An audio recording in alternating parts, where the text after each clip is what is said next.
What career seems to attract an unlikely amount of idiots, despite of being intellectually demanding? My significant other is a choir teacher, and this year her music department received a lot of funding from a donation. The music department made a list of things they need. The school admins completely ignored their list and bought a ton of new music stands and smart boards for the band and choir rooms. Now they still don't have the equipment they need, but they have so many music stands they had to put all of their old stands in storage. Edit. I'm 100% this is just incompetence or arrogance. I imagine the admins think they know better than a couple of teachers. I'm about 85% sure my boss is doing this as well. He is the director of the HVAC department, I am the shop number 2 and shop steward. Basically his right-hand guy. I also run the controls department within the HVAC department. We sub out a lot of installs because we don't have the manpower. There is this one company we used who was excellent. But my boss kicked them out because one job took 3 extra days to finish, and one employee of the contractor showed up high to a school for work. The company's install manager fired him that day, and the company formally apologized but was kicked out anyways. The company who took their spot fucks up left and right. I am talking every single job.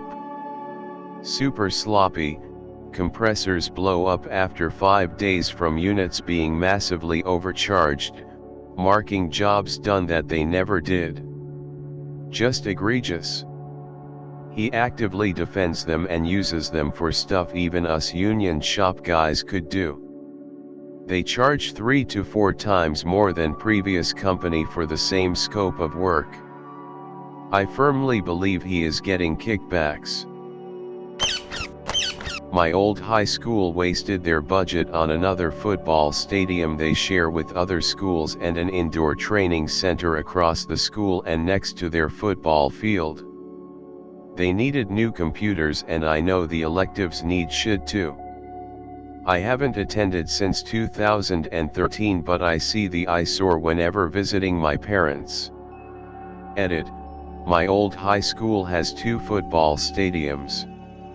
I just want to say that our district's high school admin decided the best way to help low-income students was to put them all on academic/disciplinary probation.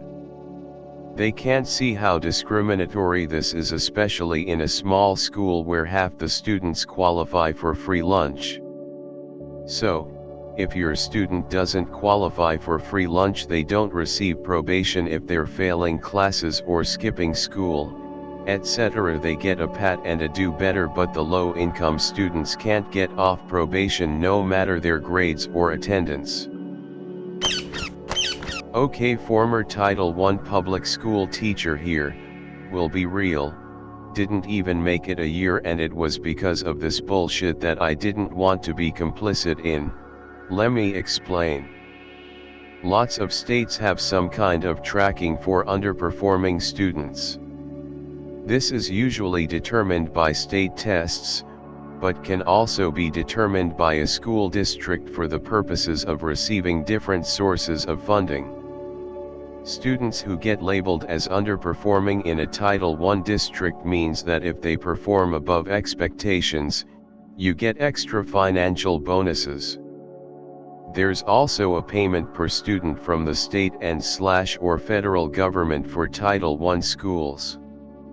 I remember sitting in a PD where the admin was only half joking about just making sure all the kids bombed the beginning of year district assessments so that when they showed growth at the end of the year, we'd get more funding. This also meant that teachers got bigger stipends, anywhere from $3K to $32K a year. I was so disgusted that this was encouraged, while not making enough base salary from the district itself. By the way, that it's actually one of the reasons I quit. To counter your point, my principal was my calc teacher soph and junior year in high school, and that man could fucking teach. I'm sure it might be different at most other places, but I was a lucky individual. I'm sure he wanted to teach, he really seemed to enjoy it and was great at it, but I don't think anyone else was better qualified for that job. I've worked in academia before.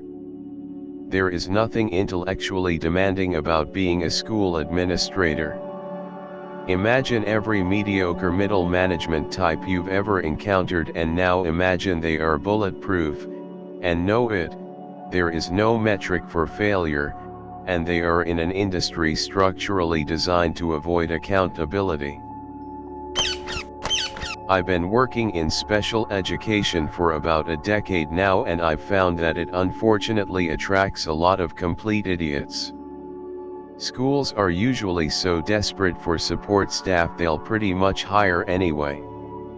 Shit, I think the first district I worked for lucked out with me as being at the very least average, and based on my track record over the last decade, but the head of special education reached out to me after finding my job post on Craigslist. Back when you put position wanted ads in newspapers, I got a phone call from the school in the little town near me saying they had an opening for a teacher. Forget that I didn't have a degree, had no teaching experience, didn't major in the subject, and didn't want to be a teacher. They had a position open, and a class with no teacher. It's a scramble every year of teachers jumping ship from one school to another, and hiring new teachers who shouldn't even be in the field. If you don't work for a major school district in a region, congrats, you get to take anyone who applies and can meet minimally acceptable standards. My dad worked as a teacher and then administrator an hour or so out of town in the A. Everyone here is associated with one of the schools or can't afford to move districts, and holy fuck, the teachers he had to hire. And in some cases, couldn't get rid of, because small community school boards are, nepotistic, to put it lightly. The largest school district in the city has, this was 8 years ago when I last got an update, a wait list of 60,000 teaching applicants. Districts an hour south were begging people who had even an emergency teaching certificate, because they had vacant positions and needed warm bodies. That's the crazy thing. The first district I worked for was a pretty well-known district in my area and was pretty well staffed. In the state we had a great reputation, and we got more well-off families from all over the world that moved to this district in order to get their kid into our program, still a public school. The problem was that the way their program was designed, the one-to-one staff did pretty much all the work and the teacher in the room was more like the secretary. But while the teacher was very well paid, the support staff was not only not well paid when I started there, it was $15/HR, but surrounding districts paid $18 to $20, but also did not get full-time and no benefits. Even though it was a heavily physical/behavioral district, my new district offers all support staff benefits. So basically people left so quickly that they just needed to hire from anywhere. I always hated one special ed teacher in middle school because she treated me like one of her students, all cloyingly sweet and using a high, slow voice around me. You'd think not being in special ed would be a pretty strong sign that I don't need you to do that. I never saw her act that way around the other non-sped students, so I think it was because I was physically disabled. Most kids in special ed don't need that kind of voice. I'm a math teacher. For 3 years I taught a math class for a group of special ed students. My students had a very hard time with math, most didn't know how to read, and some had a physical problems. That kind of voice is stupid, whether you have special needs or not. I used to work at a financial firm helping financial advisors manage their clients' accounts, and oh my God, some of them should not be allowed to handle other people's finances. There was one advisor who wanted to apply to trade options on some accounts even though he didn't even know the basics of options, and no matter how many times it was explained to him, he just didn't understand. He wanted to apply for the highest level of options, that could seriously screw up someone's finances if done improperly. We did not approve him. Another advisor couldn't figure out how to print a form from our website. He called us for help, insisting it was a problem on our end. Turns out he didn't have the printer plugged in, and then it didn't even have ink. We asked him after exhausting all other options because we gave him the benefit of the doubt that he would have already checked. Another advisor, while super nice, couldn't figure out how to attach a file to an email, and I had to walk him through creating bookmarks to important pages on our site. I'm sure back in the day he may have been great, but in this day and age where so much is done online and paper forms and documents are so much more susceptible to fraud, you just can't be computer illiterate. Another advisor kept getting mad at us even though he kept bringing in the client into his office, filling out the form wrong and having them sign it, and then sending it to us in a state we could not accept it. He was told several times what options on the form needed to be selected to do what they wanted, and instead of realizing he was doing something wrong, he just went off on us. But without the client's signature on a proper form, we legally couldn't do what he wanted. LOL. Basic reading comprehension would have solved his problem.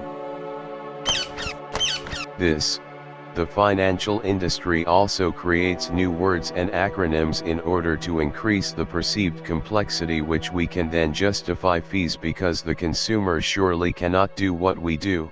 Sarcasm.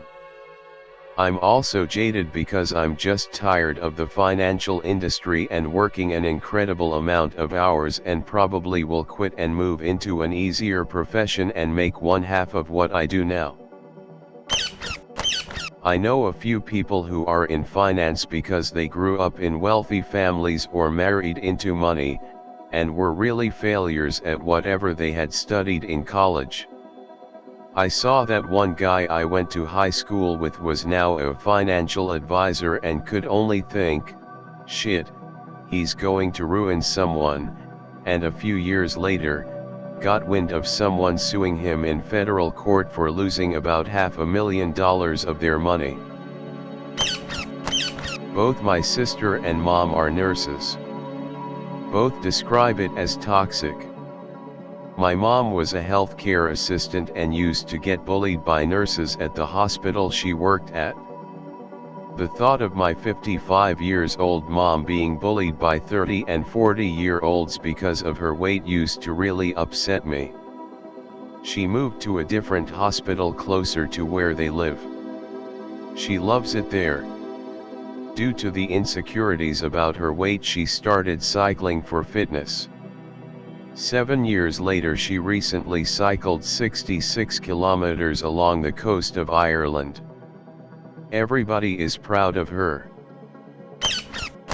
My ex of 6 years went through nursing school and started her career while we were together, and my God, did it change my opinion of nurses. Her peers were about 40% decent people trying to help others and 60% the absolute worst control freaks and narcissists I've ever seen in a professional setting. And that same portion acted like they were doctors with some vast medical knowledge. So when there are a herd of crazy nurses turning anti-vax, I'm not surprised in the least. Seeing the curriculum firsthand, nurses don't really learn a whole lot of medicine. They're much more about safety, process, and how to respond to situations with a tiny bit of pharmacology mixed in.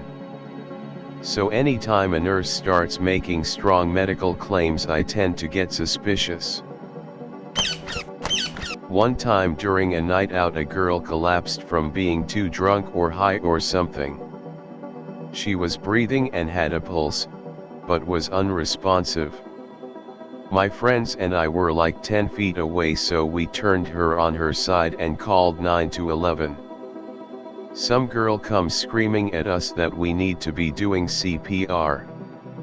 We told her that the unconscious girl was breathing and had a pulse. You're not supposed to do CPR unless their heart stops.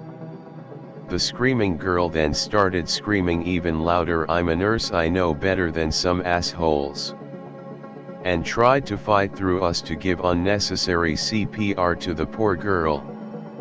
She even tried to correct the paramedics when they arrived. Some nurses really think they're God's gift to medicine. And that same portion acted like they were doctors with some vast medical knowledge. Bingo. My college roommate was a nursing major. The program is hard to get through, no doubt about that, but it makes nursing majors so fucking insufferable to be around. They talk about it like they're walking barefoot over hot coals. You can spot bad nurses from a mile away. They're the ones who think doctors are dumb and overpaid while the nurses are doing all the real work. I work people with HIV/AIDS and I volunteer as a HIV friend, so if someone is too afraid to get tested or hear the results or tell the family or literally whatever, I go there and just be there for them and let them know how loved and valued they are and they will never be alone and we will not gonna let them die. However, some nurses really makes my job difficult because of the amount of stupidity, ignorance, miseducation, stupidity, worth mentioning twice, racism, homophobia I see at work every day. Really makes our life hell as well. Hard to believe people like that can actually work at nursing. As an EMT with a sister who's an RN, I completely agree with this. Not only are a bunch of nurses anti-vaxxers, they're also the anti-vaxxers who spew a bunch of nonsense about how dangerous the vaccine is. Is the vaccine dangerous? It can be to some people, yes, but the shit they're spewing is that literally everyone who's vaccinated will die in 3 years, and my sister honestly believed that vaccinated people could stick a magnet to their arm because of mercury in the shot. I tried explaining to her how magnetism works and how mercury isn't ferrous nor magnetic, and if it was, it would cause an opposing magnetic push, but since she saw it on TikTok, it must be true. End rant. With mental health nursing in particular, there's the unfortunate effect whereby compassionate, caring people get so emotionally drained and burned out by the work that they leave the profession, meaning a disproportionate amount of those left over are the kind that either never did or have just stopped connecting with patients as human beings, which can result in vulnerable patients being further traumatized by their time in care. Honestly, the ones who still care and keep their compassion are saints for doing such a hard job and absolutely deserve to be paid more for doing it. Quick story. I used to work at a hospital and was part of a team that helped bariatric patients. Every now and then we would get a call about a patient death and would be charged with transporting the body to the morgue. We get a call and it is a larger person, very flabby. As we are waiting for the nurse to enter the room to assist, one of my teammates was casually just bumping his knee against the bed. This was causing the body to jiggle a bit. The nurse comes in and sees movement and screams the patient is still alive, and then runs out of the room to get more help. We were just dumbfounded and couldn't hold in our laughter when the charge nurse came running in. That nurse was scary dumb. Wasn't the last stupid thing she ever did. She ended up quitting nursing as she had quit teaching prior to that. Feel sorry for whatever career she is in now.